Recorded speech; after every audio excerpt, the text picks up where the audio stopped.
Hello,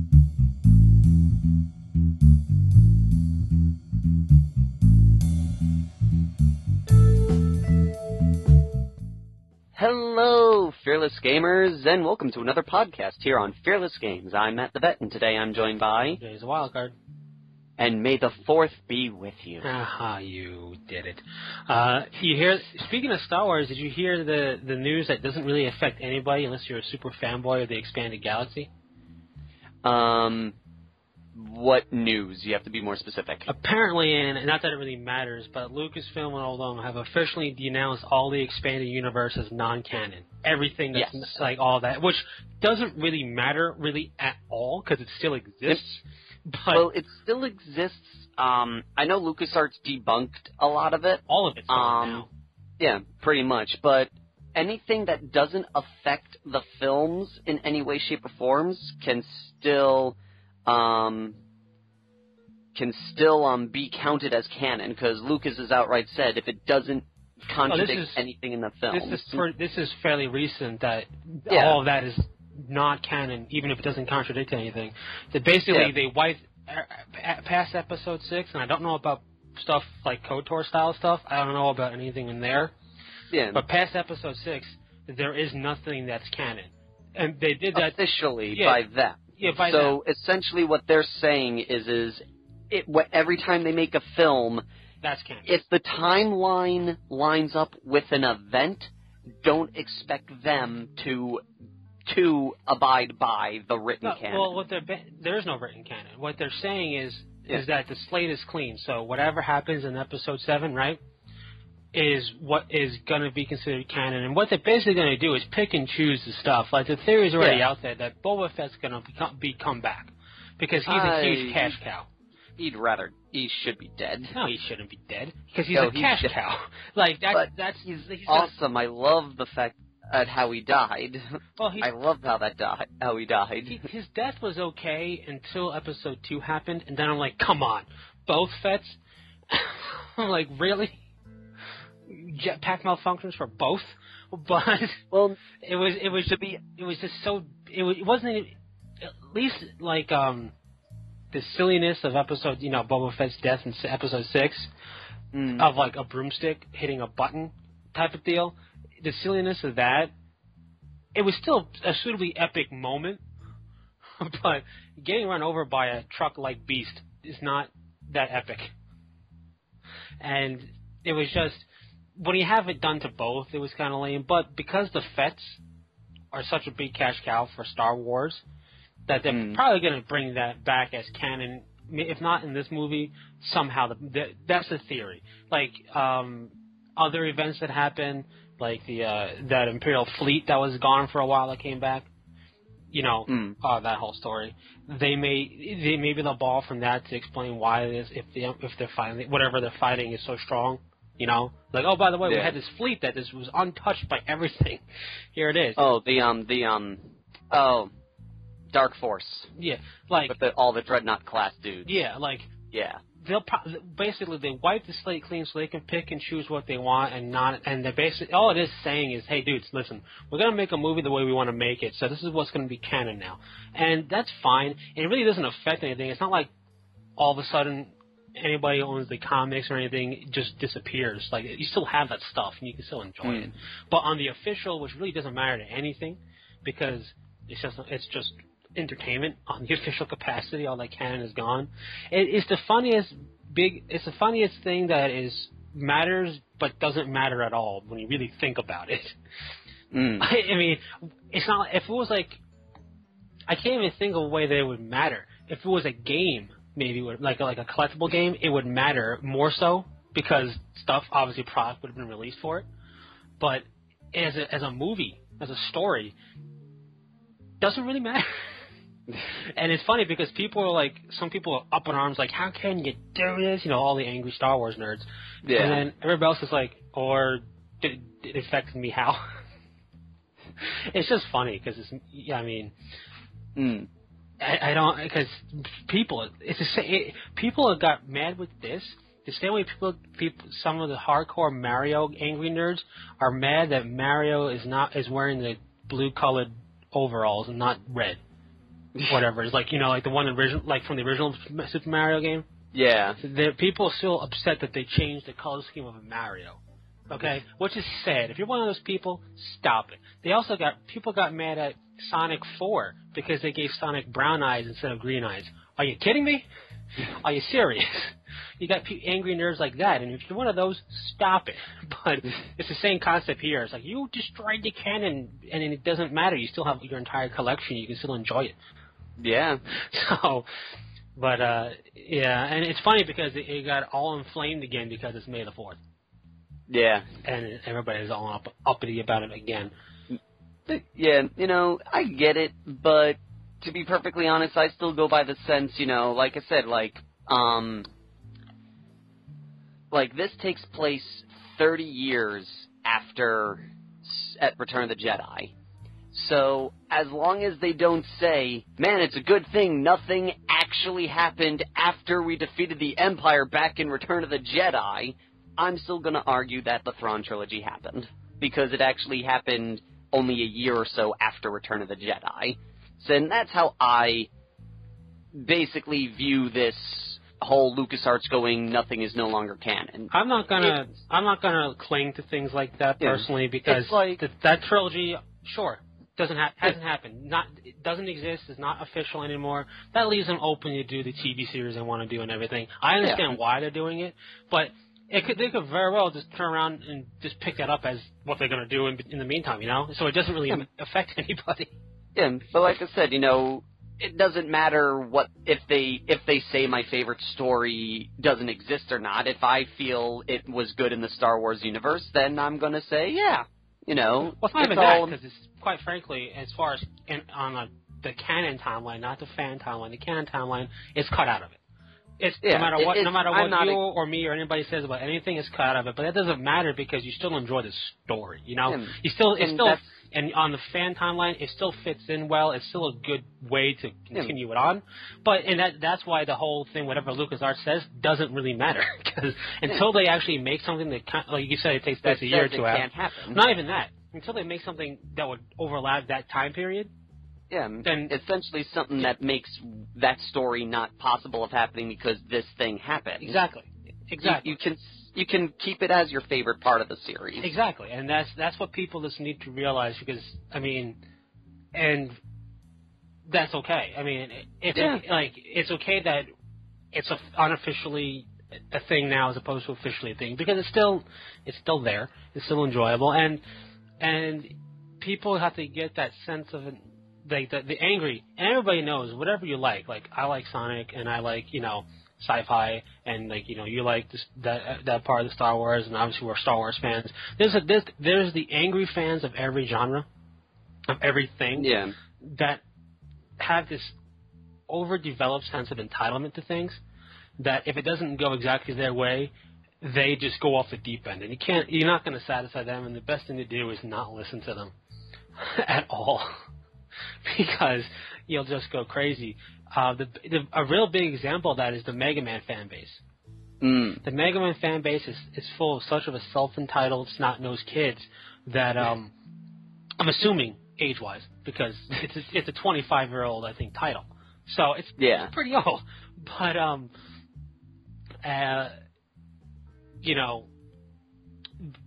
they haven't made a game in 2 years. Relax. Because you know what hasn't had a game in a while that had a sequel that actually spawned, I think, a show for a little bit, like a cartoon show, was Beautiful Joe. You ever play? Yes. Beautiful Joe was fantastic. What's funny about it is that it was the designers built it up inspired by Kamen Rider. Sort of has a similar look to the main character where he's in this Beautiful Joe mode or whatever. And I like that they handle special abilities and whatnot as movie magic, because it's meant to take place in a movie. Mm-hmm. And that did well enough to spawn a sequel, which was just, it didn't do anything special, so the sequel's kind of forgettable. And I think they actually spawned a show for a little bit, like 2 seasons, like a cartoon show. And people, I would like to see that because it was such a cool concept, a cool gimmicky concept. But, same people, Capcom, granted, Capcom does have a problem with going, here's a game, and then next hour, we just released a high-def version of the game, or like the unlimited version, but we just got the game. Like, they did that with what? Marvel vs. Capcom or something like that? Like, they had, like, Oh, yeah, Marvel vs. Capcom 3. They did the one, and then they re-released it as a super awesome edition. Like, a year later. It's like, come on, at least give us a couple of years here. Like, Capcom does have bad timing that way. Because it's like, and they do that with a couple of titles, like, here's a game. A year later, here's our super version of the game. What? But,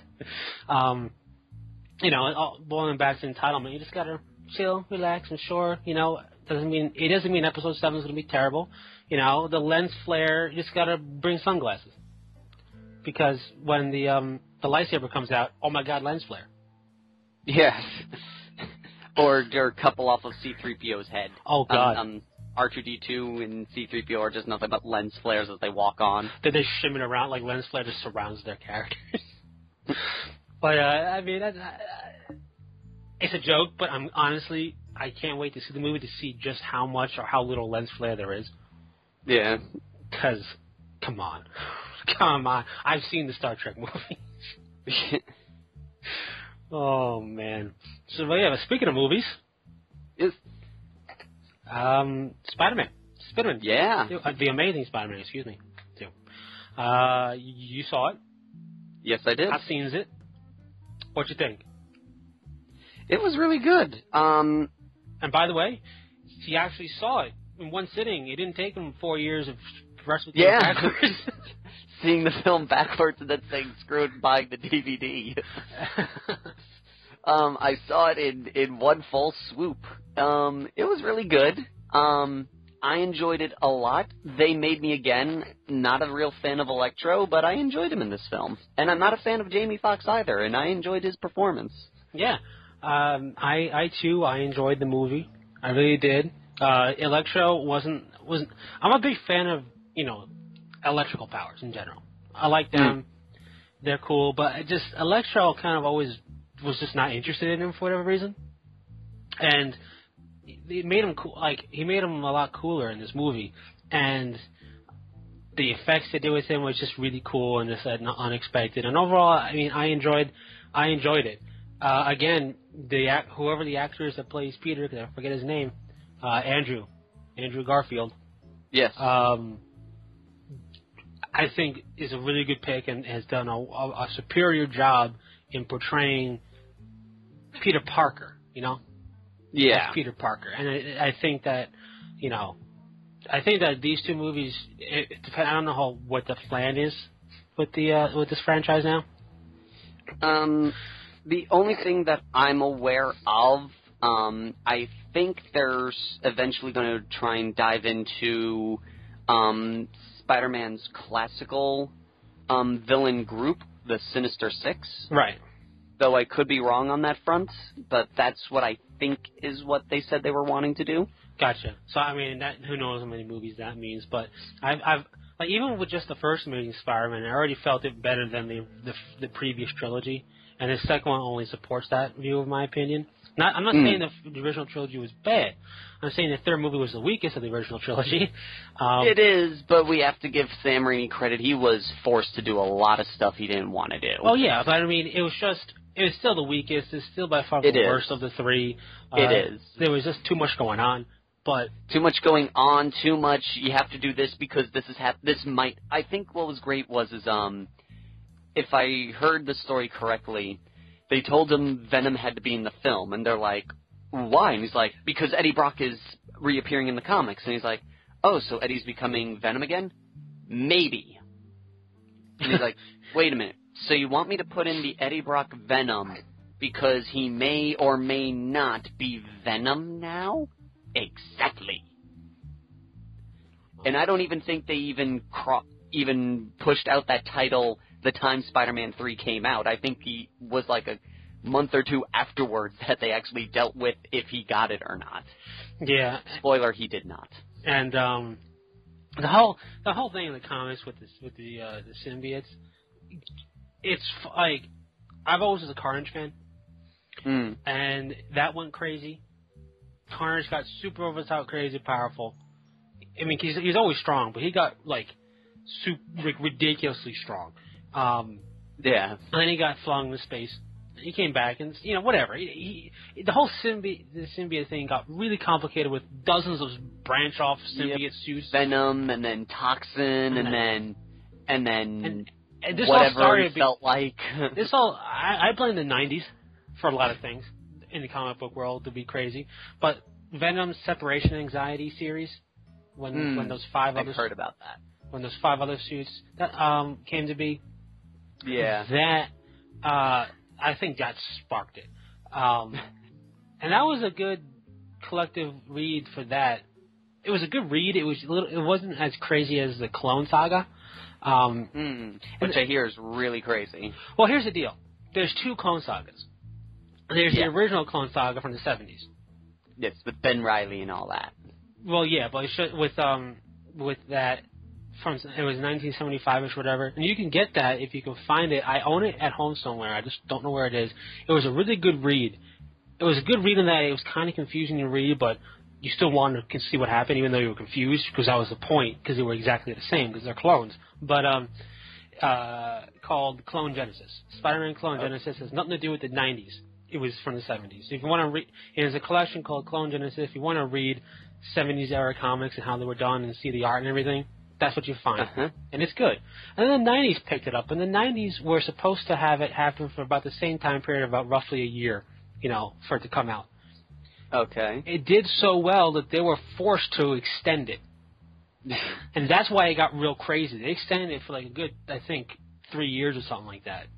And it just got crazy and ultimately led to people having unfavorable views of it because they were saying, it's printing money, still print it, keep making it. It's like, but the story ended 2 years ago. I don't care. And still print it.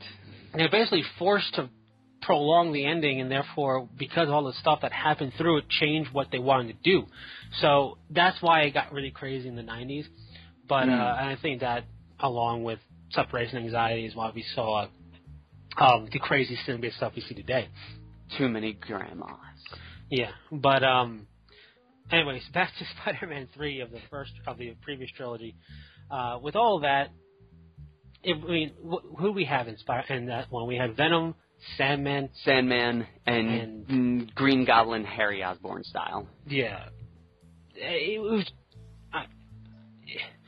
too many. It was too many in regards to the fact that each one was billed as the primary. You know what I mean? Yeah. Like each one was billed as this is the primary villain or primary thing that's going to be dealt with in the movie. So you had 3 like mini movies interlaced with each other in Spider-Man 3 that just didn't really work at all. And that was why I didn't really like it too much, because it was just, you can have 3 villains. You can have one be the primary, and then 2 kind of just support that in one way, shape, or form. Yeah. That's fine. But when they pulled that Spider-Man 3 level logic on it, it just didn't work. So all that really hurt that movie. But, I mean, that trilogy overall was decent. I would say if you haven't seen the first Spider-Man... I don't want to say the first. I guess the big thing with it is it's very comic booky. It is, in a way. I think that's the best way to describe that series. Is the Sam Raimi one is very comic booky. It's comic booky, but don't confuse that with saying it's like the Spider-Man comics. Yeah, it's just like, it feels like, okay, it kind of just has like that campy, this is a comic book turned into a film. Right. But just like separated from actual Spider-Man comics, because it's not. Yeah. The first one was fairly accurate. Well, the origin stories have to be. Kind of have to be. But I mean, not always. If you're going to do the origin justice, you got to do it. You have to have the basic frame structure right. Like with Batman, I don't care how you kill Batman's parents, but they have to die. You know? No, in my version, it totally makes perfect sense. They don't die, and it's because his dad neglected him that he became Batman. You know, it's sad. I'm sure that's out there. Probably. But the first trilogy, the previous trilogy, fine. Very comic book-y. I'm not saying it's not faithful to Spider-Man at all. That's not what I'm saying. The Amazing Spider-Man. The Amazing Spider-Man is faithful. Like, yes. To its core. Very faithful to the core of the story. So, I mean, I don't want to say more in it because I don't want to give any spoilers away. All I want to say is that if you've seen the first movie, even if you haven't, and you enjoy comic book movies, take a look at it. I feel Spider-Man is one of those characters that, even if you're not a Spider-Man fan, I find that he's very hard to not like. I feel like most people who don't like him are wrong because they're maybe not a fan of him, but it's not that they hate the character. Like, I think it's very hard to find people who have a genuine hate of the character that isn't some type of angry nerd type of thing. You know, like the whole comic book series Big Reset with Spider-Man. That whole thing that happened. Yeah, that's angry. That can be really frustrating. Oh, the one more day thing. Yeah, that can be that was ridiculous. I will fully support that. But I think that's just anger of that and not of the character. Like, Spider-Man is one of those heroes that he's every man's hero. You know, every person's hero because everybody would like to have power and, like, not just power, but he's just like the every person's hero. You can't. I find it very hard to hate Spider-Man. Personally, I can hate him. Like, I find it very hard personally to hate, like, to generally dislike that hero. There are heroes I genuinely don't like. Superman. Like, just gonna throw that out there again. But, like, Marvel, you know, is actually it's weird. I have a hard time thinking of Marvel heroes I don't like legitimately, aside from Mr. Fantastic, because he's just a jerk. He is. He's the reason the Marvel Universe isn't living in peace and prosperity. Pretty much. But, like, Spider-Man, even if you've never seen any other Spider-Man movie, you're not going to be confused, I feel, if you haven't seen the first one here.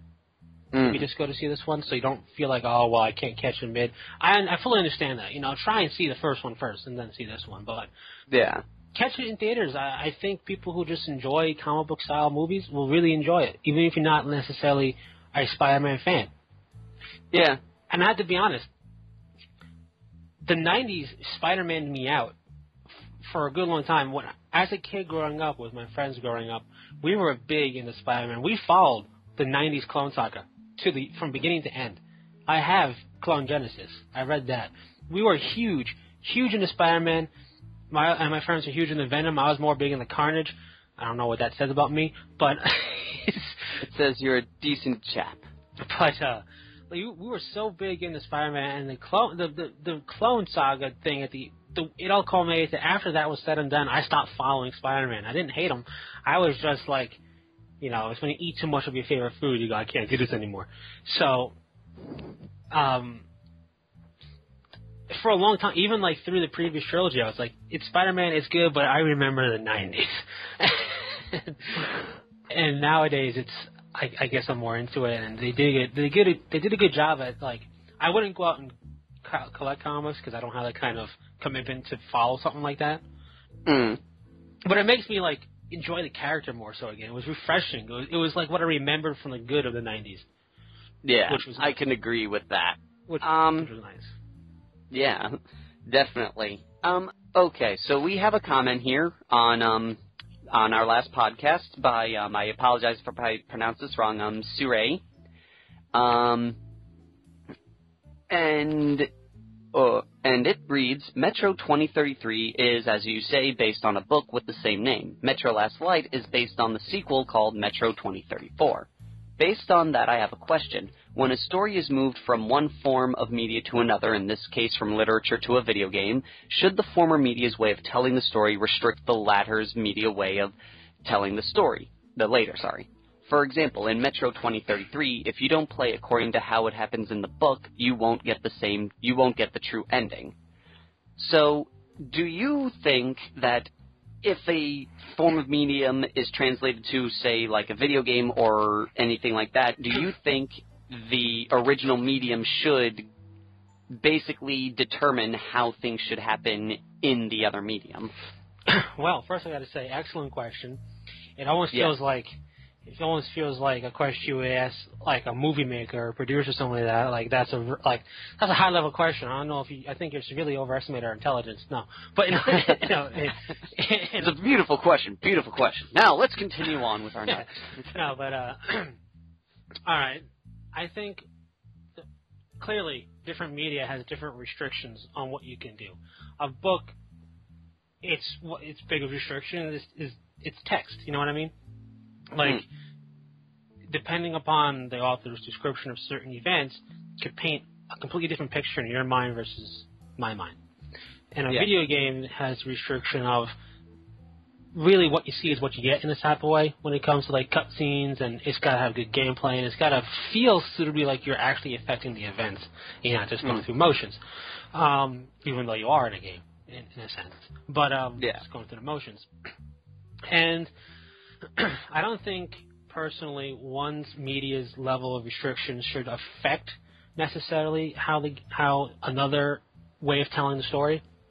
Like,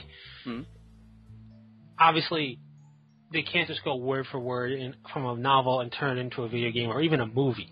You know, you need there's certain liberties that have to be taken for the sake of the media at hand. Certain things are too wordy to do in a movie, or certain things need to be expanded upon that doesn't need to be expanded upon in a book. Yeah. And same thing with a video game. And 2033 is based off the novel 2033. Metro Last Light, I think the way it was done was to be... I mean, it's based off 2034, that is correct. But I don't know... From my understanding between the two games is that Metro 23 follows a bit more faithfully the novel than Metro Last Light. I could be mistaken with that, just for clarity's sake. But I don't think... I think if it's done right and done well, there shouldn't be restriction to a story being told in different medias. And it doesn't. I don't think it happens too often where something goes from some form of media to a novel. I know it can happen, but it's usually like the novel goes to a movie or a game.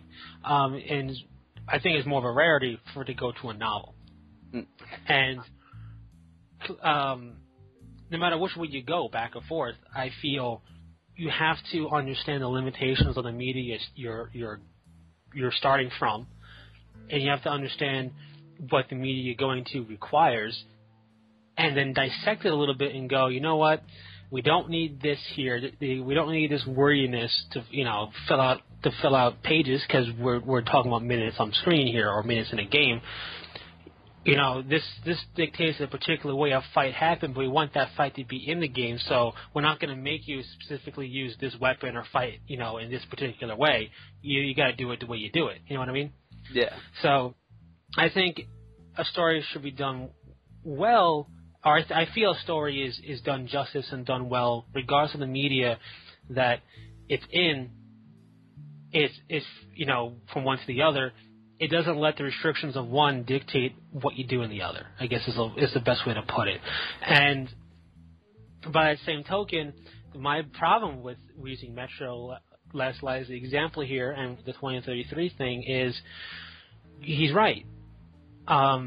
You have to go that route of basically following the novel in a way to get the proper ending or the truer of the two endings. And I just don't like that, especially when it's not told up front. Like you have, it doesn't really affect the endings too much, but in KOTOR 2, granted it was rushed and all that jazz, but influence. You can gain and lose influence. Yes. Not necessarily, probably because I think the game was rushed, it didn't necessarily affect the ending, anything. And you have a karma system, light side, dark side. That does kind of affect things a little bit. But, that lets the player really go the way they feel that they would go. And the thing I don't like about 2033 and Last Light is it's forcing you to do things that maybe you wouldn't do especially in the first-person gameplay, that maybe you aren't comfortable doing or aren't good at doing. It's forcing you to do things it's basically forcing you to play the game in a set way.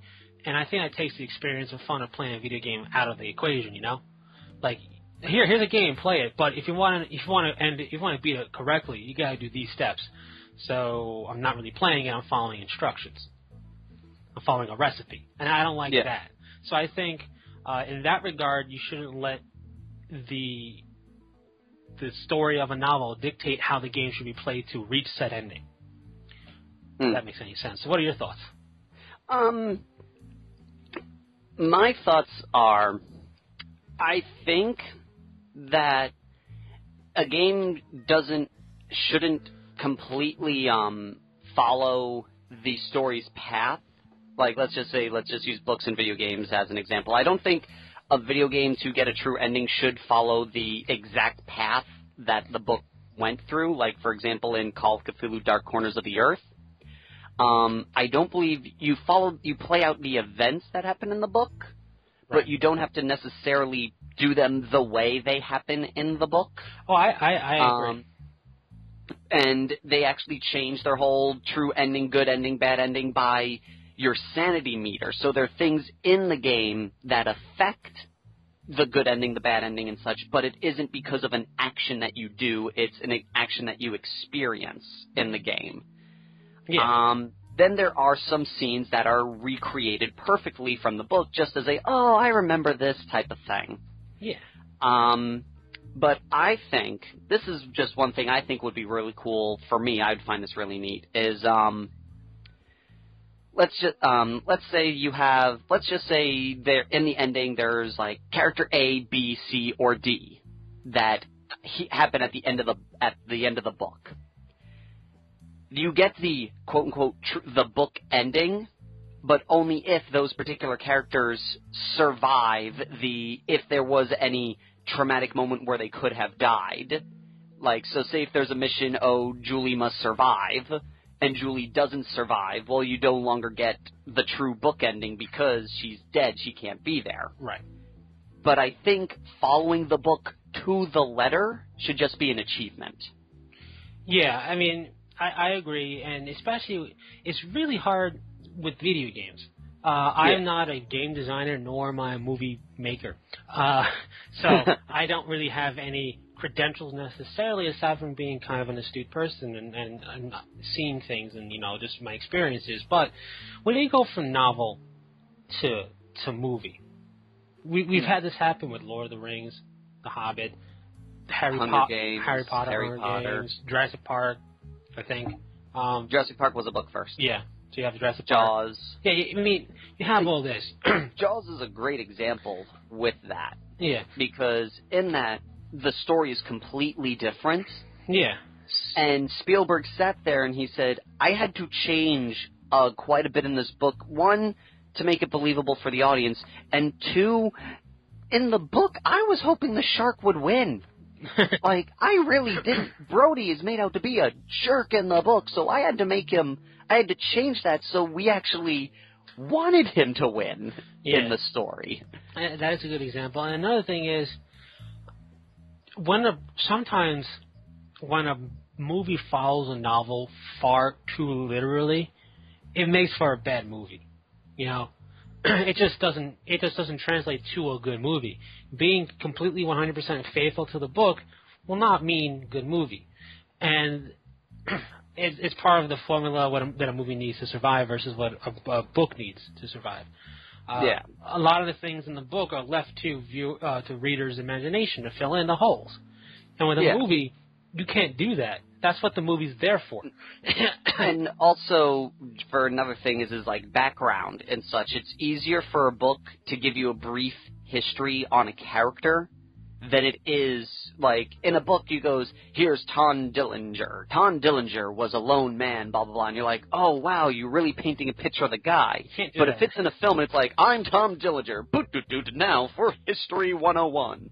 Tom Dillinger, born, and it's just like, all right, get on with it. Yeah, that only works in certain movies, and a lot of them tend to be comedies, but it only works in certain movie settings, and video games can kind of do that by doing a quick flashback cutscene for a quick history of the character. You can kind of get away with that in movies, but when you're too 100% faithful to the book, it's where you just take the book and just put that on the big screen as best as you can meticulously do it, you're leaving holes and gaps and things that just lead to bad movie.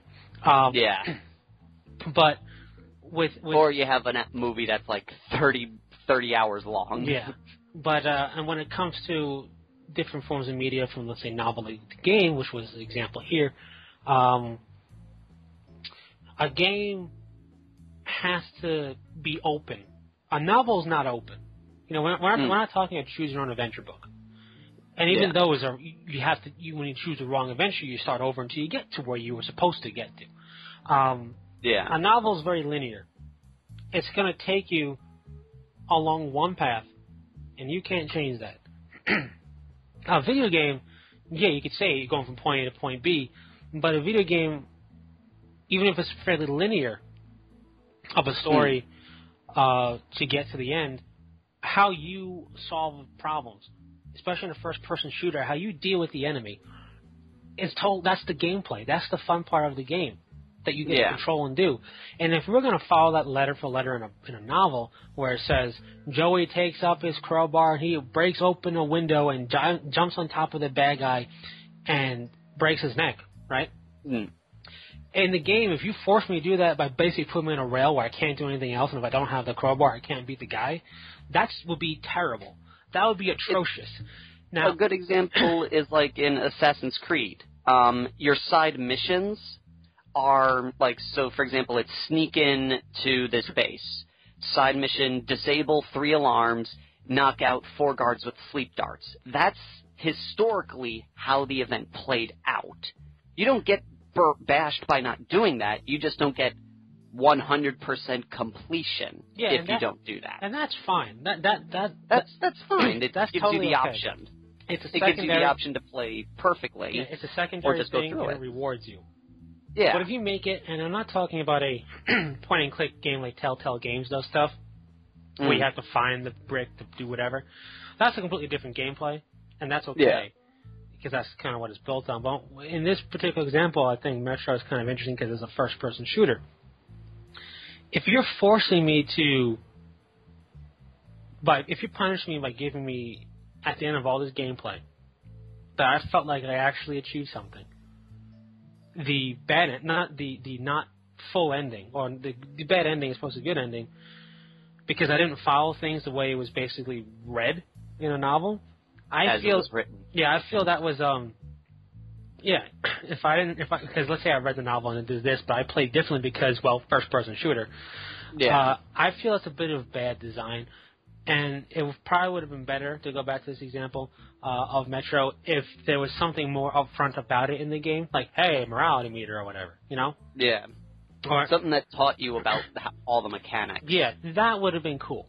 Then I would have been a bit more okay with it. And I still probably wouldn't have gotten the best ending because I would have been like, screw it, I'm killing the guy. They're shooting at me, I'm going to shoot back. But that would have been all right. And so that, in terms of media, different forms of media, I think we got the point across there. But going off of that, piggybacking real quick, video game, be it PC or console, doesn't matter, a video game that you have played, which one is the worst that you actually have played? Like the worst game you have played? Not and like, for example, I never played Superman 64. I heard it was terrible. I seen it was terrible. I never played it, so I'm not going to say that, obviously. That's a bad one. I'm sure some of the listeners are going, Superman 64? Right, well, I never played it for good reason. Or Sonic 06. But, bad game. That is a tough one. It is tough. Yeah, that is a hard one to do. Because a lot of the bad games I played, I didn't finish. Yeah, I mean, that's okay. I think one of the bad games, this wasn't really, there's like 3 that come to mind. Okay. Devil May Cry 2. Okay. Because it was just, I was like, no. Then what was the, I just lost the name of the, Rampage for 64. That was something. But one that I'd say was probably one of the worst, not because it was a bad game, but just it started out good and then just got very disappointing at the end, was Fahrenheit, or as in America it was called, Indigo Prophecy. Okay. it had a really good setup. And I liked the mechanics, and it was very much like Heavy Rain. Okay. Where it's more of a sequence puzzle game. And with some, investigating, not a whole lot of action, and when the action is done, it's like, press A, B, D, C, and then if you did that correctly, stuff happened good. If you did it wrong, bad stuff happened. Okay. It was good in the beginning, but at the end, you're just like, what? Especially when the internet manifests itself and decides it wants to kill you. Yeah, I get that. And I'm not joking, like, the literal internet just goes, I am the internet, please die. And you're like, wait, what? That's crazy. Yeah, I'm in the same boat as you in terms of if a game is really bad, I just stop playing it. Like, I won't finish it, and I'm not going to make the criteria that you have to finish it, but, and just because I don't finish a game doesn't make it bad, though. I've never finished Demon Souls or Dark Souls. They're great games. Hard, challenging, fun. Like, the fact that it's so difficult is what makes it unique and fun to play. But I never beat them because I don't hate myself that much. No one hates themselves that much. Like, you have to be in a kind of a masochistic mood to play those games for longer than 15 minutes before you just give up. But one of the, I would say, putting up there as far as bad games in terms of the game, and it's, I already mentioned it in this podcast, I would put KOTOR 2. Now, I played through that game at least over 5 times. So, it's not bad as a bad game. That was another one I just thought of. You just reminded me. What? Jedi Academy. Well, that was just bad. That was horrible, especially when the Nogari appeared. I'm like, that's not how the Nogari look. It was just bad for a lot of different reasons. But KOTOR 2 started off so strong. And the fault of the game is not the game. It was released before it was finished. They basically were forced to release it or some. I don't know the exact reasonings, but the game was not finished. Like, you randomly go to end of game, and that's it. And the thing about it is, like, you have dialogue that would result in quests that just don't. You get to a certain point, and then they go, like, it's like circular logic back to the beginning of the conversation again, because you didn't trigger anything, because it was nothing to trigger in the code, because it never finished the game. So, as much as I enjoyed playing the game, and I play it a lot, because just how poorly packaged it was, because it wasn't complete, it's up there as one of the worst games I played because of that fact, where it's like, kind of like you said, it starts off strong, but just doesn't go anywhere. Yeah. And it's not it's a game that should have been so good, but it just wasn't finished. Another one I would put in there, and this is a game that I tried several times to play, Deus Ex Invisible War. Oh, why would you mention that game? Because it's one of the worst games I've ever played. Oh, shame on you. You've just been blacklisted. It's such a bad game, Invisible War. It is. I try to forget how bad that game is. Like, from the beginning, what's going on? Why is this happening? Like, granted, Deus Ex, Game of the Year, whatever you want to call it, it kind of just drops you off, and there really is there's kind of a tutorial, like, mission thing. Yeah. But, like, that's okay. Like, there's none of that in Invisible War. Like, it's, like, and I've come off of that game, off of Deus Ex Game of the Year edition, because that's when it's on Steam, to Invisible War to play it. And nothing's the same at all. I have no idea what's going on. The whole beginning kind of tutorial-esque thing was terrible, because they say, like, the problem is, they give you names and stuff. Like, I'm supposed to know who that is to talk to. Yeah. I have no idea who Charles is. Yeah, they don't even give you an idea of where they are. The worst is when you finally have to get to the helicopter to actually do the game. He goes, I'll do it for 10 billion credits. Oh, I don't have 10 billion credits. And you have to try and find the money for him. And the other worst part is, we want you to join the cause. But only if you want to. Yeah, right. But, like, the entire thing, first off, they say, find so-and-so, they say his name, they say where he is, but I don't know who that is or where that is in the building. So how am I supposed to know how to get there? Okay, then I stumble my way through everything, even just, like, run a lap or two. I barely passed because of just the way everything was wonky. Then, okay, I eventually get to I've gotten lost so many times in that game. I eventually get to, it's not a hub world, but it might as well have been. It was like a city. Yeah. And there's so many people that you can talk to, which sounds like a good thing until you realize there's too many. Now, I'm all for having a city feel like a city, be congested. But when it says, find out information, well, who am I supposed to talk to? I don't know. Talk to them. Yeah. What? There's hundreds, potentially, people out there. At least Elder Scrolls guided you. Yeah, I mean, Deus Ex guided you. Deus Ex Human Revolution guided you in a very well way. Very well. Because when especially we're in that first hive city of Earth in China, where there's people everywhere, you're guided in who to talk to, and you don't. I think some people are just people you can't really talk to. Yeah, they say go to Wangcheng down in the Red District, and they actually have street signs. Yeah, but Invisible War was the worst. I stopped. I could never make it past the same spot where I'm just like, you know what? I really don't care about this. And the thing that made it all the more forgettable for me to stop playing is I didn't like the visual representation of it. You went from Deus Ex, which granted was it was very blocky and such. That's just because of the year it came out. Yeah. But it was going for realism. Yeah. It's where you give me pseudo-anime looking graphics of Invisible War. I'm like, what happened here? So that would be that. Yeah. Although, in my understanding, not with Deus Ex, but with Sonic 06, the reboot, not the reboot, but the one with Sonic the Hedgehog came out in 2005, 2006. They call it Sonic 06. I've watched reviews that dissected why that game's so bad.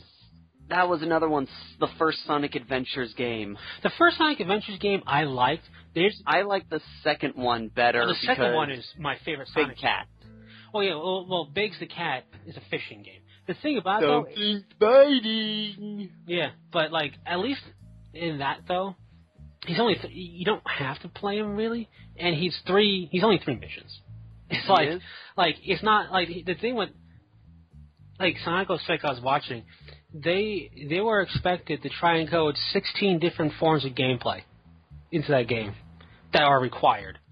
It's that's way too much. But I'm going to spoil the game because nobody should ever play it. You know how Sonic 06 ends? Now, what's 06? What's its official title? Sonic the Hedgehog, which is the worst thing to do because that's the name of the original Sonic game, Sonic the Hedgehog. What system was it for? 360. No, I don't know. Good. But don't ever play it. You can get it for $5, and maybe just to say you own it is a thing, but don't actually try it. It's glitched to all hell. But here's how the game ends. First off, they kill Sonic, and then he has to come back. They actually kill him in the game, dead. And he has to get revived by the Chaos Emeralds. They killed him. Okay. The title character. But, oh, now I remember this series. Now, Sonic, it ends when you defeat the bad guy and everything, so on and so forth. And the final cutscene is that they go, the creation is basically screwed. And the bad guy starts off as this blue flame. And if they blow out the flame, everything goes back to how it was, as if it never happened. So you suffer through this game just to have the game reverse the universe as if the game never happened. The game retcons itself out of existence as the ending of the game. So you just basically did all of that for nothing because it never happened. Sounds a little bit like Final Fantasy VIII. That was another one I hated. Right, but yeah, Sonic Adventure 2, one of my favorite Sonic games. I love that game. I'm a huge Sonic fan. I don't know, when I grew up, we had a Nintendo. And I actually don't know how we got Nintendo. I just know it was there. And I used to play that with my mom, actually. I used to play Super Mario 3 or whatever it was. We used to play that a lot. She was actually very good at it. And me and my mom used to play that at nights. And then we had this other, Nintendo, track and field game or whatever. Which, with the pad you had to plug in and step on. But we did that. And then for either my birthday or Christmas, I got Sega Genesis.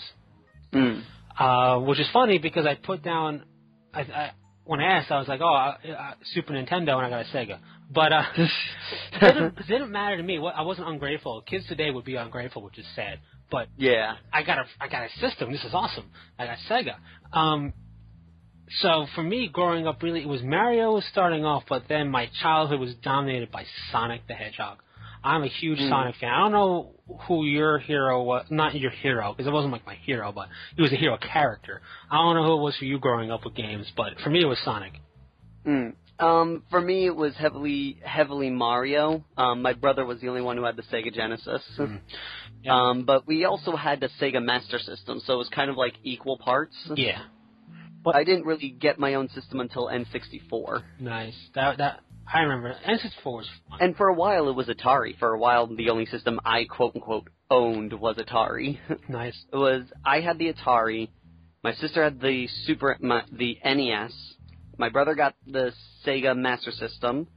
Then the Sega Master System became a Universal, and my mom bought herself the Super NES. Then my brother got the Genesis, and then N64 was the one that I got for myself that I didn't have to share with anybody. Nice. Nintendo 64 has two games that I can play for hours without actually doing anything and just have fun playing for hours. X-Wing? Well, no. Super Mario 64. World 1, the Bob-omb World. I could just run around that world literally for hours, not doing a thing, not completing the mission, just enjoying that world, especially when you get to like ride on the shell. I would play to see how long I could ride on the shell and do stuff without getting knocked off and losing it. I just love the Bob-omb World. And I could just run around the hub world too, just run around and have fun. Like I didn't actually I beat that game so many different times, so many different ways.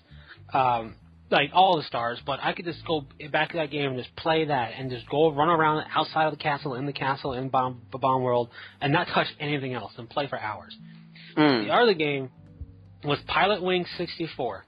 Pilot Wings. The nothing but the little like super light plane thing, that gyrocopter plane type of thing. Yeah. Anything like in that, I could just fly around when you weren't timed. I could just fly around for hours in that thing on the different boards, not do anything. Just fly around like that. That was pure fun. Yeah. But I mean, I think anybody who's anybody, even today, even if they never really play video games, know Mario and Sonic. Yeah. I think how can you not know them? They're the two most recognizable. And I think Sonic in a poll one year was the most recognizable over Mario. But Mario has, I think a metric ton of games out, so I think it's astonishing how much you can do with a plumber. It really is. A plumber fighting a dinosaur. And you know what's the thing is, looking back on those games, and then I try to find, because I don't have this stuff here to play the games, so I try to find playthroughs on YouTube. And there's so many angry video game nerds out there. They'll play the game and then be like, and then they'll go in one of the Mario games, we've never seen this in a platformer before. It's well, it's a platformer. What do you expect? Yeah. And it's just look at this, a desert world, because it's Mario. Mario has a desert, a cave, a water, and that's it. Yeah, we haven't seen this in a Mario game before. But what do you want them to do? The craziest thing went in Super Mario Galaxies, which was cool. But that was the craziest, zaniest thing they did. Outside of that, it was always those style of worlds. But, I don't understand how people could be I can't believe I'm playing Mario again. Well, then don't play it. It's just it's Mario. If you're looking at a Mario game for something cutting edge and new, you're looking at it for the wrong reasons. Yeah.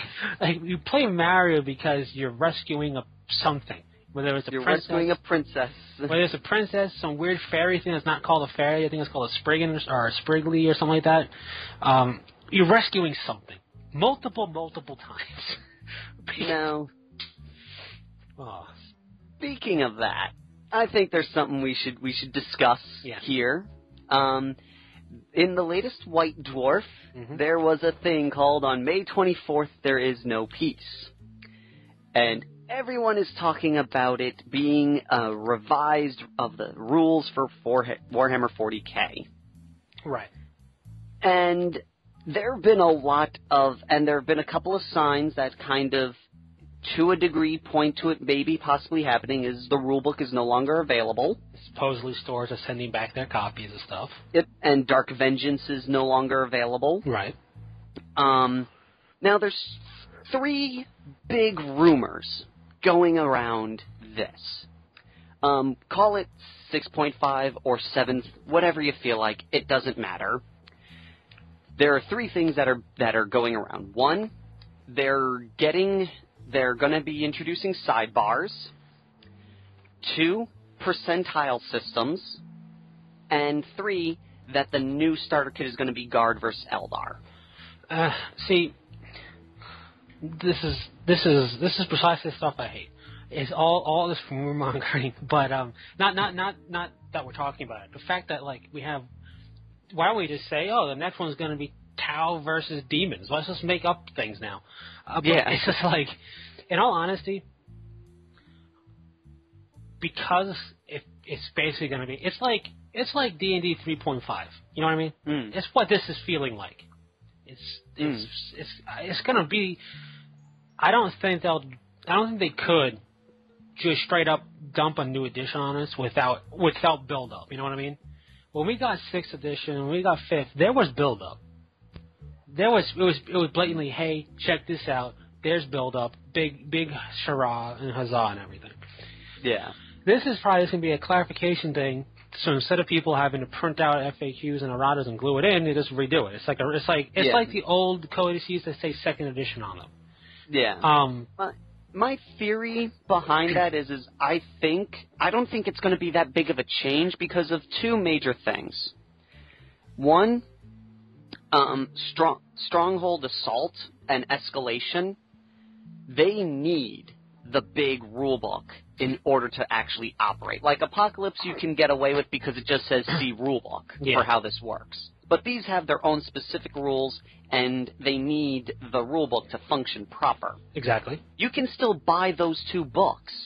Oh, yeah. So if GW was going to make a whole new edition, why are those 2 books still available but the big rulebook is not? And we got to look at the different codices. I don't think they would just drop Imperial Guard 3 weeks before dropping a whole new edition. You know what I mean? Without introducing something new that seems out of place. Yeah. Because, with the Necrons, the flyers were the Necrons and the Guard, you're this is kind of a weird thing to introduce, and then 6th edition. Well, there wasn't anything in Astra Militarum where it was this is kind of weird to introduce. Yeah, and back in I think when we were getting 5th editions, when the Eternal Warrior became a word for, doesn't die, basically. Yeah. And in editions of codices that came out before 5th, they would say Eternal Warrior, but then it would tell you what that does. So it was there was little clues that way too, if you think about it. But I just look at it this way: 6th edition hasn't been out that long enough, in my opinion, to warrant a complete overhaul to a 7th. This you can call whatever you want, 7th, 6.5, whatever. I'm going to call it 6th ed 2nd edition until they flat out say 7th edition from GW's mouth. But I don't think they'll do anything crazy. I don't think we'll see percentile systems. I don't think we'll see crazy stuff like a sideboard of what? The way that this is supposedly how it works.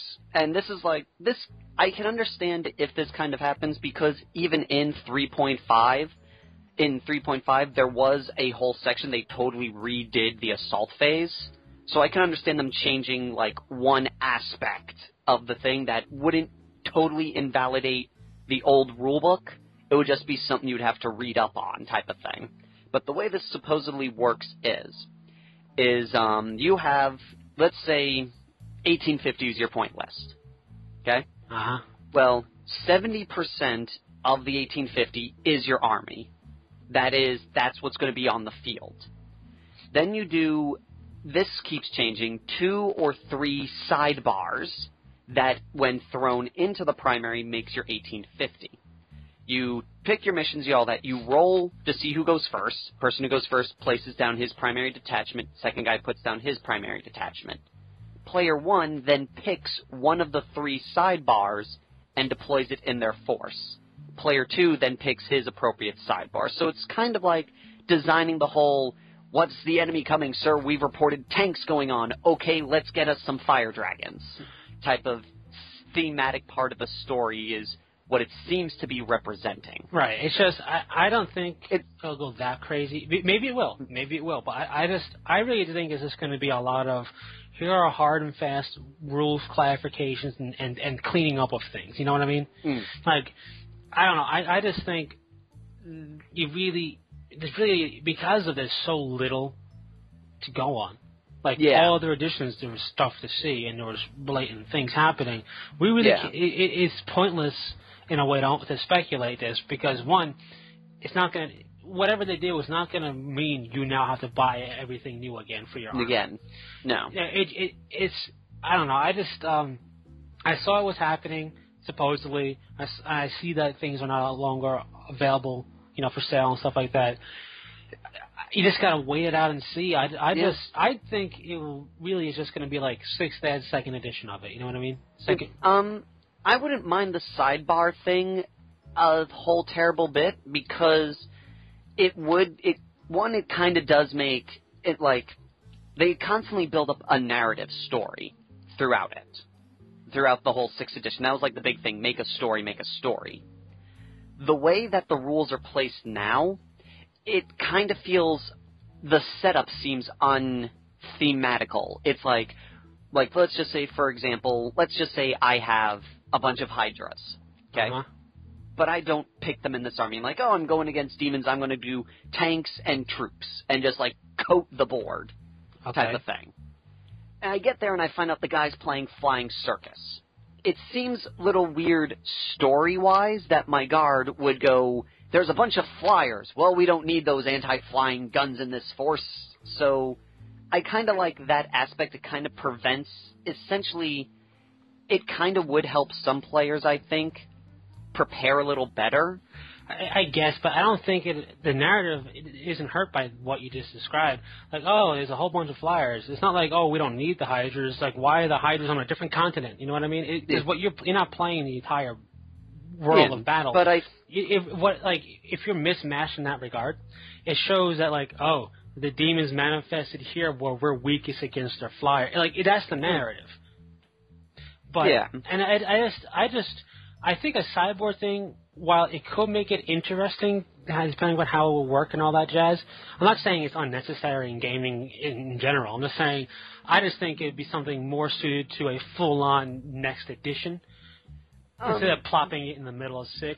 I think more... That's again, though, because, like, back in 3rd ed, they did this once before, where the assault phase completely changed. Well, that's a phase. That's not how you make your army and deploy it. Those are two different things. You can't, argumentatively, no, they're changing the deployment phase. No, they're not. They're changing army build with the sideboard. But that's all part of the deployment phase. Well, no. So it could be, so I don't think it changes dramatically the game I don't think adding a sidebar... First off, they would have to clarify the rules of sidebar going, is it one or, is it something, they have to first clarify it as, are you playing with your 1850 or are you subbing things out? And are you building 1850s worth of points, but you're really only playing 17 whatever? You know what I mean? They would have to clarify that. They would have to, whatever, because right now that's just pure speculation and spitballing from everybody. Then they would have to figure out a way of putting that in the rulebook and everything that way, which wouldn't be that hard. But I just think if it was something more along the lines of just changing deployment, instead of putting down your whole army, you have the option to hold things back where you normally wouldn't, or vice versa. Instead of forcing you to build an army specifically to, because that is a core change to building armies, as opposed to how you want to deploy it. That is that's that change, and because it doesn't play like a card game like Magic the Gathering had sideboards. That's the best example, but that is a game. That's a best out of 3 game where you play loose and then you mix and match. So, in this regard, it's an interesting concept. I think it's interesting. I just don't see why GW would do that. That's something you put that in 6th. Okay, you put it in 6th, right? It's still 6th edition. We just put that in there.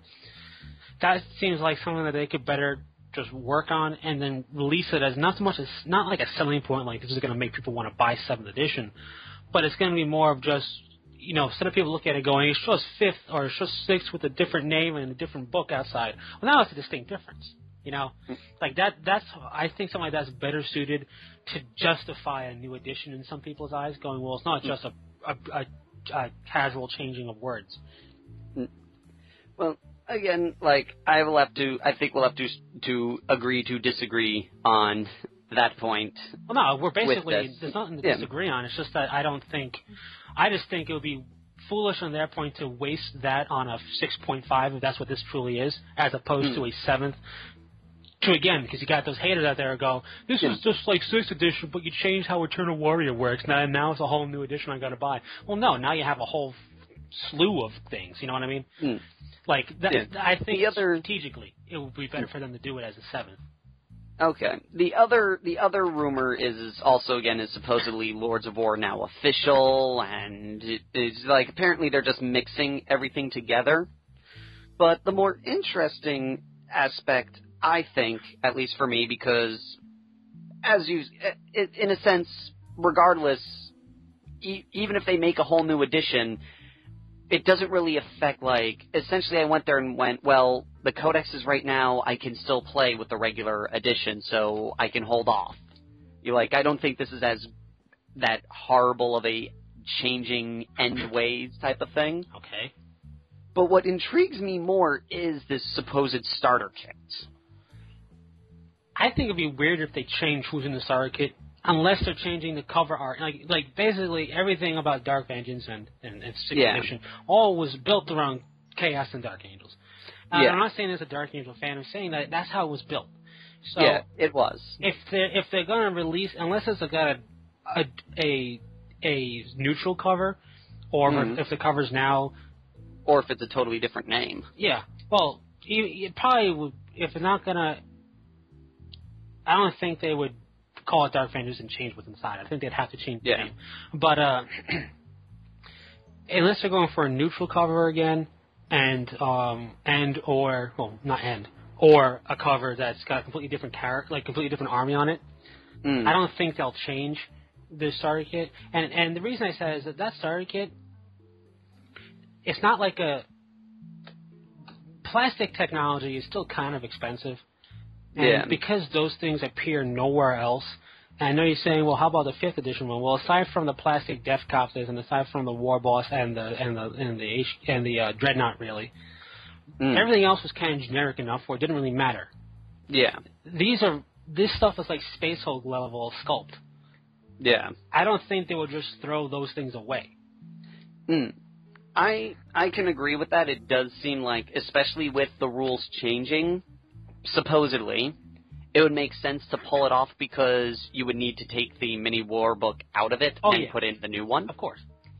I would have to say, if, and this is a very big if, it is true, one thing that I would really hope is if they did the same thing, did a special edition something, I would really like it if they brought the Bone Singer back as the special limited edition figure over an Imperial Guard special character.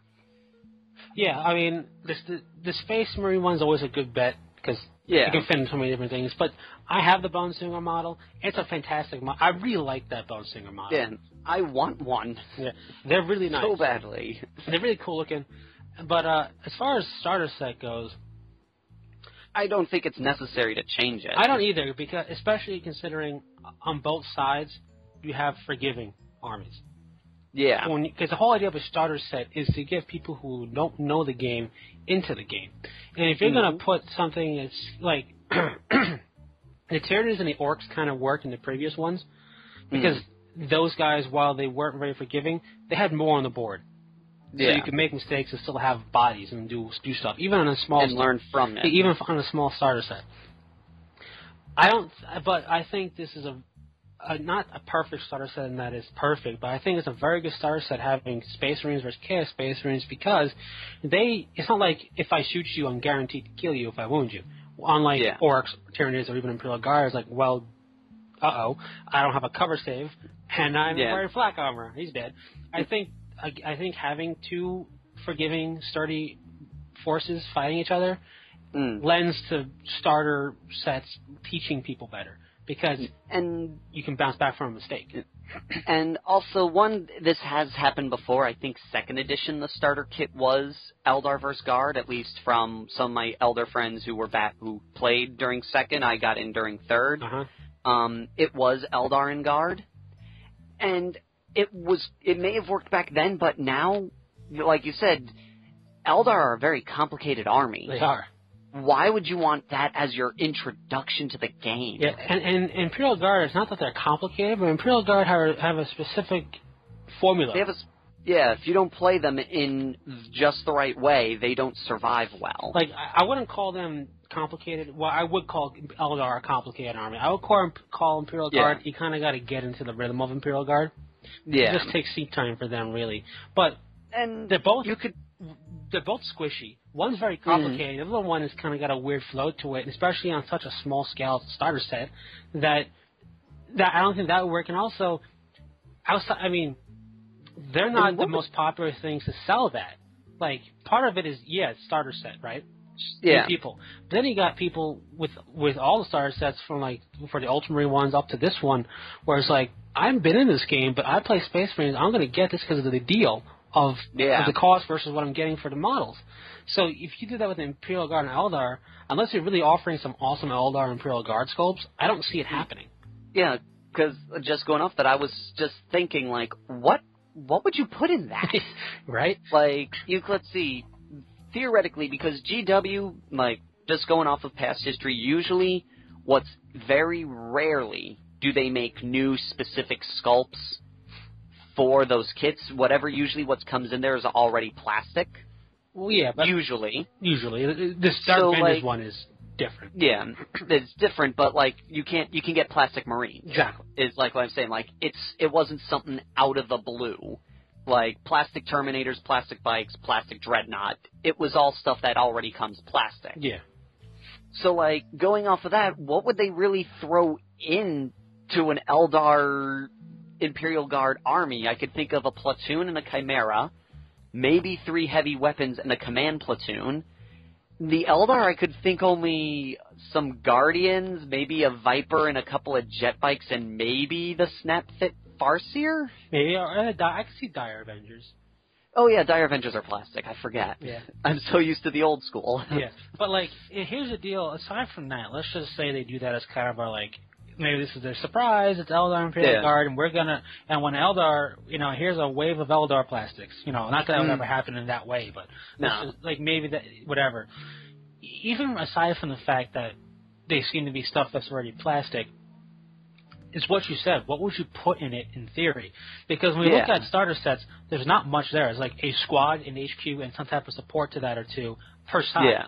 Now with Imperial, sometimes maybe a heavy. Yeah. With the Imperial Guard, it just doesn't lend itself to a starter that's being so small. Yeah, but it kind of leaves you with very little, which kind of makes you sit there going, is this all there is? Yeah, and aside from that, it just doesn't feel worth. Like, are you going to give him a Limbion Russ? That's a bit much for a starter. Are you going to give him a Chimera? Okay, maybe. Like, are you going to put Ogrins in there? Maybe they don't like Ogrins, It's just like, with Space Marines, it's kind of like, it's easy enough. Like, if you like tactical Marines, you're going to like a heavy Marine. You're going to like all that stuff. Yeah, a Marine and maybe a Rhino. Yeah. If Eldar, they're so specialized that like you said, is this all there is? And that's a legitimate argument with the Eldar because since they're so specialized. Yeah. That you got that whatever you put in there, a new player is going to go. So what else? Like is this Eldar? Well, no, because we got Fire Dragons, we got Dark Reapers or whatever. We got Wraith Lords. We got the Wraith Knights. We got the Fire Dragons. We got the Warp Spiders. We got the everything. Striking Scorpions. We got everything. Banshees. Yeah, it's like, whoa, what do you mean? Like this is confusing because I got used to Eldar this way. Well, you're telling me that this is the tip of the iceberg. Oh, it's the tip of an iceberg on top of a mountain because there's so much specialization in the Eldar. You can do whatever you want, and that's just kind of overwhelming. Yeah, as much as I would love to have a box set for $100 to get a bunch of extra stuff for both my armies, I don't think so. In fact, if they were gonna go Xenos again in there, and not want to go Orc, because they've always done Orcs. And they did Tyranid the edition before that, so they don't want to do Orcs, they don't want to do Tyranid. Honestly, I would say Tau, because Tau are expanding again fluff-wise. And that may actually get me to buy Tau. Yeah, like Tau are expanding again fluff-wise. And, well, yes, they're very specialized, but their entire army is specialized the same way, basically, except for auxiliaries. You don't give them the auxiliaries, because nobody plays them anyway. But, people will play them now. But, like, you could even throw in a small detachment recruit. You could have, like, your battlesuit, maybe another battlesuit, a squad of fire warriors, and recruit. And you learn Tau that way. They'd be easy to learn with. As opposed to Eldar. Because, like, as aside from their auxiliaries, the Tau have one thing. That's shooting you. I mean, like, it's not that hard. No. And what flavor of shooting do you want is what you get is the question. But they're really the only other Xenos I think you could do, because I don't count demons because they're chaos. And other than that, it's like you don't want Eldar, so you sure as hell don't want Dark Eldar. And chaos, demons are also coming to that other boat. Which god do you make it? Exactly. And then you get the same deal going, wait, there's more than one? Yeah. But it's just, you need a starter set, and I think some of the more veteran players forget this aspect, is that it's called a starter set for a reason. To get people started. And it's not the deal of the generation. No, and while it is a deal, it definitely is. It's to get people started, and you gotta look at it in that regard. And while yes, Imperial Guard would be cool to see what type of cool sculpt they'll put in there, and with the Eldar, it'd be cool to see, let's just say plastic warp spiders. Let's just say, right? If they did that, that would be cool. Plastic any aspect warrior. That would be cool, but is that what sells? Is that what sells? And what sells in 40K, what's the poster child of 40K is what's been the poster child, and that is the Space Marine. Yeah. And as much as people may hate that aspect, especially people who don't play Space Marines ever, that's what, even if you don't play them, that's going to be part of what gets anybody into 40K, whether you hate them or whether you play them. Because what are the Eldar fighting? Imperial Guard and Space Marines. What are Chaos fighting? Space Marines, Imperial Guard. There's not much in games, whether it's video gaming, whatever it is, where it's Eldar versus Orcs, and that's the game. No, it's always the Imperium versus something. And the Imperium, the shining examples are the Space Marines. So they're what bring people in, whether you play them or not. And they're going to have a seat, in my opinion, for a good long while to come. They should be in the starter set because it sells and they're easy to learn. And one other thing also is, even with the Imperial Guard, everyone's going to be ticked because they're obviously going to do the Cadians, and everyone's going to be angry that it's not Steel Legion or Armageddon or Elysian or any of the other editions that everyone, I'm going to be perfectly honest, don't even remember exist. Yeah, like the Morian Iron Guard. Yeah. Did anybody else remember the Morian Iron Guard? No, because they don't make models for them anymore, and you never... Or what's that, the Valhallans? Yeah, the Valhalla, whatever they're called. What's the...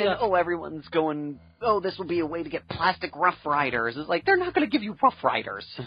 No, maybe, but that would be weird. And but the desktop that made sense. The Rough Riders don't make sense, period. As far as... Even GW is going, wait, people are buying these? Yeah. Even people who play the game are going, wait, you are buying those? Here's the thing, with 40K a bit, is when it comes like that, it's got to sell, it's got to make a bit of sense. And you're not going to, and with the Imperial Guard, that's one thing I hated about the Imperial Guard. Why I never picked them up was because I'm not a big fan of the Cadians. They look good enough, but they look like modern UN soldiers. You know what I mean? They don't look, I get that's the appeal, but, they don't look particularly futuristic in general. Some of them do. And the other stuff that they made in the codices were the Morian Iron Guard were cool. Armageddon Steel Legion were cool. The Death Corps Krieg were cool. The Rat tunneler guys, the people who breathe in chemical stuff all the time. The Elysians? The Elysians are cool too, but the Chem Guild people, I forget what they're called. Like, there's a lot of really cool ones, and there was never really models for them. The Armageddon Steel Legion had like 2 guys. They looked exactly the same, and so that's why I like Space Marines, because you have all these different chapters, but guess what? They wear the same armor. It's so easy. Yeah. You can do what you want, unlike the Imperial Guard, which you can't. So so that's why I don't like that. And real quick, with the Horus Heresy, the book 3 is out now, I think? Yes. Which is cool. I haven't picked it up yet. I want to get it at some point in my life. But I just got to say 2 things here with Horus Heresy. Enough. And when I say enough, I mean Black Library just finished this heresy already. You're 24 books in, I'm sure, at least by now. A whole bunch of like audio dramas and special edition books that don't come out for a couple of years after the fact to the general public if you don't buy the 500 copies or so. Yeah. I've read the first 20 of your books. I've read the first 20 of the books, and it's nowhere close to ending. Like, that. I was surprised it went past 5 when I first read it, just because the way I was just expecting it to just go boop, boop, boop, here we go. I understand it prints you some money, but can we stop? At this rate, Forger's going to finish the heresy before you do. And it's like enough. And one thing I'm really sick and tired of is how everything's got to be suitably over-the-top epic. Now, I understand 40K. I understand that the universe is very over-the-top epic. But the one thing I don't like is Vulcan anymore. Vulcan was a cool Primarch until they actually fleshed him out. Because he's a Eternal or a whatever he's called. I thought it was going to P. I don't remember. It doesn't matter. Which was a cool concept. But then I didn't read the novels because the first thing that came out, I think, was a limited run and whatnot. So I eventually got into the information pages. So I've been reading up on Vulcan and what he's about now. And it's lame. Like, it's cool that he's an immortal. He can't die, essentially. But when you take that... So where is he? Exactly. When you take that to the 40K limit, though, and it goes crazy, because Night Haunter captured him. Night Haunter captured him and tortured him, and then went about killing him over and over and over again to try and kill him because he's crazy. He beheaded him. He blew him up. He put him in, like, out in space, like, dragged him basically into, like, the flame vents for the propulsion system of the spaceship, and burnt him to ashes. They basically did everything that they'd done to Wolverine and more, and he always regenerates and comes back as Vulcan. When you atomize the guy, basically, I'm sorry, I don't care, he's gone. Like, don't make how is he coming back? And if he's beheaded, here's my question: if you behead him, what happens to the head? Does it become another Vulcan, or does it disintegrate when he grows back his head, or does he have his own head looking at him, going, "This is weird"? Like, it's sort of like in Fear to Tread. At one point, I went, and this wasn't over in the first battle because. But like, oh my god. We apologize. We had some technical difficulties, so you missed a good chunk of the rant. Yes, but basically, they made Vulcan go crazy over the top, die but not die. Maybe he's dead, but clearly he's going to come back because of the fluff. And you know that because the fluff of Vulcan is that he's around after the heresy to help rebuild the Imperium. And I think it's perpetual, not an eternal, whatever it is what he is. But the fact that he dies 14 million times, basically, over the course of the story, is like confirmed this is how he dies stuff, but comes back. It's a little bit too much, and sometimes 40K goes on the deep end that way, where you kind of got to reel it back. And that's an example of fluff doing that. And now Black Library is going to kind of have to seal a deal, and let's actually get towards the actual final confrontation on Terra, because I know a lot of people feel the same way I do. They can't wait to actually read the confrontation of Horus Horus, Sanguinus, and the Emperor. Because that's going to be awesome. And at this rate, Forgrel is going to get there before they do. Pretty much. Assuming Forgrel doesn't take that same path and make 12 books. Yeah. Which is... We'll see. Yeah, I mean... I think they have because they're doing rules, though, I think they have a duty not to do that when people actually get rules for the Legions. Yeah. Because that would be super lame. It's been 10 years. Finally, my Legion came out. Yeah. Oh, man. They've been pretty good doing, like, four a book. Yeah, it's just, I'm concerned with some of the stuff that we've heard for the future plans of, like, the next book or so coming out, because some of the Legions that they're including in that book already have rules. And it's like, but, what? All right. Yeah. It's, okay. You do that. But the only hope for that is maybe more, not just, because the Legions are cool, but actually giving rules to the supporting armies that follow them around. So people can do that and be part of the 30K experience without being just a Space Marine would be kind of cool. And we're kind of getting out with the mechanical. So, yeah, more mechanical rules I would like. The Grand Imperial Army getting a rule for, like, just generic those dudes would be kind of cool, too. And who knows what we'll get from there. But, that's my little rant on over the top, and sometimes too much of a good thing is not good. That's the moral of my rant. And so, with that, we are out of time. Yes. We are way out of time. We are super out of time, but we have to always give a question to the Fearless Gamers, don't we? Yes, I guess. Yeah, I guess. Thanks. Thanks for the backup. I know who I can count on now. You could always count on me to guess. Yes, but I want to do a video game style because we had a bit of a tough time. What's the worst video game you have ever played, Fearless Gamers? And worst, you don't have to finish it. I don't mean worst as in just design bad with a lot of glitches. It could be that reason. It could be just this was terrible. You know, bad story, bad anything. We know some of the classic ones are Superman 64, Sonic 06. I forget the third one, actually. It was on the tip of my tongue. But those two are the pretty big classic ones these days now. So, yeah. If you played those, I'm sorry. But what else? But why? Yeah, and what else is your least the worst games you've played? And so, with that, thank you all for watching, and until next time, Fearless Gamers, this is Matt the Vet. James the Wildcard. Saying take care. Peace.